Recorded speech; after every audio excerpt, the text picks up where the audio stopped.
என்ன தூக்கிட்டு வந்த அன்னைக்கு அப்பா பக்கத்துல இருக்கும் போதே உங்க கையால சோறு ஊட்டி விட்டீங்களே, ஏன் ஊட்டி விட்டீங்க? அது பசி மயக்கத்துல கிடக்குறேன்னு பாவம் இறக்கப்பட்டு ஒரு குழந்தைக்கு விட்டு மாதிரி ஊட்டி விட்டேன். அது தப்பா?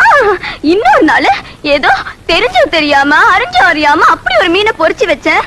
அதுல ஒரு துண்டு கூட மிச்சம் வைக்காம எல்லாத்தையும் சாப்பிட்டுப்பட்டு இப்படி ஒரு மீனை என் வாழ்க்கையிலே நான் சாப்பிட்டதில்ல. இப்படி தினமும் சாப்பிட்டா உடம்பு கிண்ணன்னு இருக்கும். இந்த மதில கூட குத்தி உடைச்சுக்கலாம்னு சொன்னீங்களே, ஏன் சொன்னீங்க? அது மட்டுமா, உன்னை கட்டிக்க போறவன் ரொம்ப குடுத்து வச்சவன் என்ன பார்த்து ஒரு மாதிரி ஏக்கமா சொன்னீங்களே, ஏன் சொன்னீங்க? அதெல்லாம் போட்டோம். இப்ப இப்ப எல்லார் கண்ணு முன்னாலையும் கட்டின பொண்டாட்டிய கைய பிடிச்சு இழுத்துட்டு போற மாதிரி தர தர தர தர தரன்னு இழுத்துட்டு போனீங்களே, ஏன் இழுத்துட்டு போனீங்க? இப்படி செய்யறதெல்லாம் செஞ்சு ஒரு பொண்ணு மனசுல ஆசையை வளர்த்துட்டு உன்னை தொட்டேனா உன்னை பார்த்தேனாங்கிறீங்களே. தொட்டா தேனாக்கும் பார்த்தா தேனாக்கும். நீங்க சொன்ன ஒவ்வொரு வார்த்தையும் அம்பு மாதிரி அப்படியே நெஞ்சுக்குள்ள போய் தச்சிருச்சே. ஒரு பொண்ணு மனசு தாங்குமா? இத கேட்க நாது இல்லையா, நியாயம் இல்லையா, அது இல்லையா, இது இல்லையா? ஐயோ அம்மா, ஏன் இப்படி கத்துற? இப்போ பாத்தீங்களா பாத்தீங்களா, இவர் மனசுல என்ன கட்டிக்கணும்னு ஆசை இல்லண்டா இப்படி கட்ட